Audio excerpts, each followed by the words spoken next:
Hey everybody, welcome to BrickVault. Today in front of me I've got 3 different avatar builds to show you. This is the AT-99 Scorpion Gunship, and there are 2 different Mountain Banshees. These are from the designer LDD Model Maker, and they are all minifigure scale, just like the other Avatar models that came from the same guy. The Scorpion Gunship appeared in the first Avatar movie, and unlike the SA-2 Samson, this is not a vehicle that can or should be used for any civilian reasons. It is instead a missile platform specifically designed for taking on engagements on Pandora, aka the Na'vi. Despite the gimbal-mounted tri-barreled 50 caliber guns and wide variety of other weaponry attached to it, they were fairly evenly matched and often outmatched by the flying Banshee when the Na'vi were shooting them with bow and arrow. In general, I think Avatar did a pretty good job of showing the somewhat evenly matched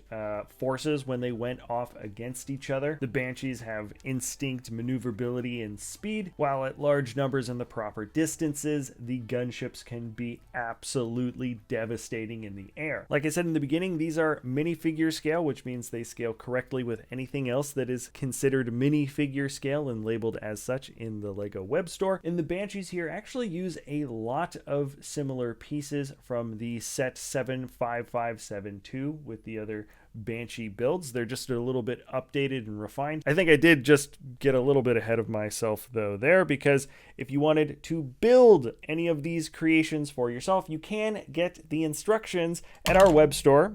Stand came off. At our web store, BrickVault.toys. With an instructions purchase comes the PDF guide for the model. It's got a digital parts list for ordering all the pieces you're going to need to order for them online. And our builds are physically tested for durability. So when you handle a model that's been designed in digital, just know that these models have actually been built in real life and just messed around with in such a way that they do not fall apart on you too easily after you put them together. And buying from us also directly supports the talented designers we work with, like LDD Model Maker, who's got a couple of great looking Imperial Coruscant Police gunships as well. That is BrickVault.toys. And we are going to start off by taking a look at the closer details of the AT-99, aka the Scorpion Gunship. There is just a wonderful, 90s aesthetic here with these big fat missile pods and oversized fans. It's got sort of a retro futuristic style to the build. It even reminds me a little bit of one of those flyers that you see in the beginning of Terminator 2. I know they're quite a bit different here, but there is just something that feels a little futury, but a little bit old school about the design aesthetic here for the AT-99. You got the gimbal-mounted tri-barrel 50 cals, the 2 gimbal-mounted 20mm KM722 dual chin guns. There are then 10 TK-411 Warfare air-to-ground missile pods, 2 Hawkeye Hellfire air-to-air missile pods, and 4 wing-to-tip missiles. None of that really means anything to me outside of the fact that there's just a bunch of weaponry and specs that you can list for this vehicle. In terms of interactive features though, you can twist and swivel the top fans here to make it look like it's turning or swiveling. I generally don't mess around a lot with the movable features here. The ring on either side that outlines the fans is actually just kind of bent and stays in place. They do not lock at these particular angles, so I keep the movements around this area of the model just somewhat minimal because I don't feel like tweaking them back into place over and over. Now the cockpit windscreen attachment is done in such a way where you can't just tilt it up and out, but instead you gotta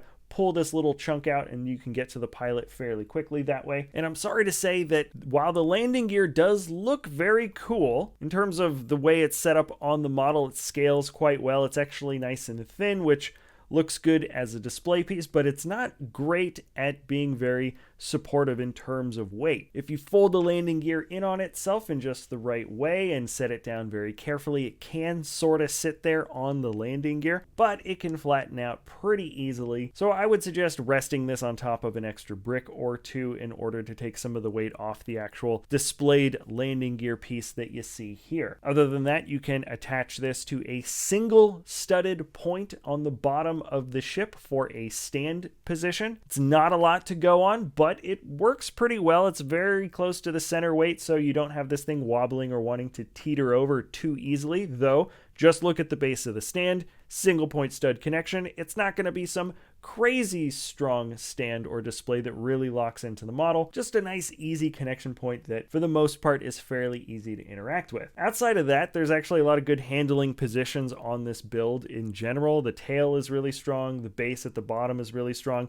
The wings with all the missile pod attachments, actually not very weak to handle and touch. So in terms of what I would generally consider more of a display piece, it's something that also very easily has the ability to swoosh around. Now, while this is definitely easy to swoosh, there's obviously not going to be much of a comparison when swooshing this thing around. See, okay, that's the second time. The stand connects at one stud, and it's just enough weight where it'll pull off the little last stud. So anyways, long story short, don't pick this up with the stand still attached. That's going to happen probably every time.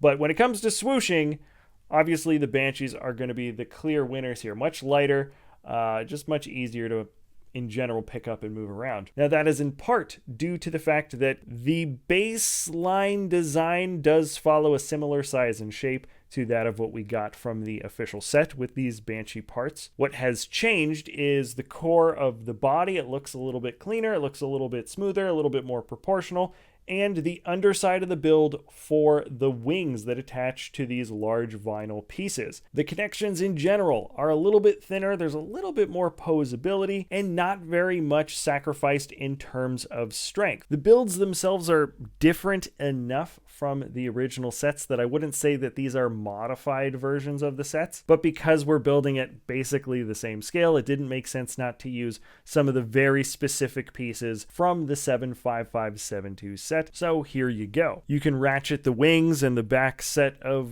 wings, these smaller wings by the tail. You can ratchet them at different angles. The neck moves, the head moves, the same type of connection point between the Na'vi rider and the Banshee still exists. It's basically just a more detailed version of the flyers that we got from the original set. It just looks a little bit nicer. Now together, I think we've got some great looking builds for the Avatar universe. LDD Model Maker did the Samson SA2 as well as the AMP suit, and now together with the two Banshees and the gunship, we're definitely starting to flesh out a really cool looking version of the Avatar universe in Lego minifigure scale. Remember, if you did want to build any of these models for yourself, you can always get the instructions at our web store, that is BrickVault.toys.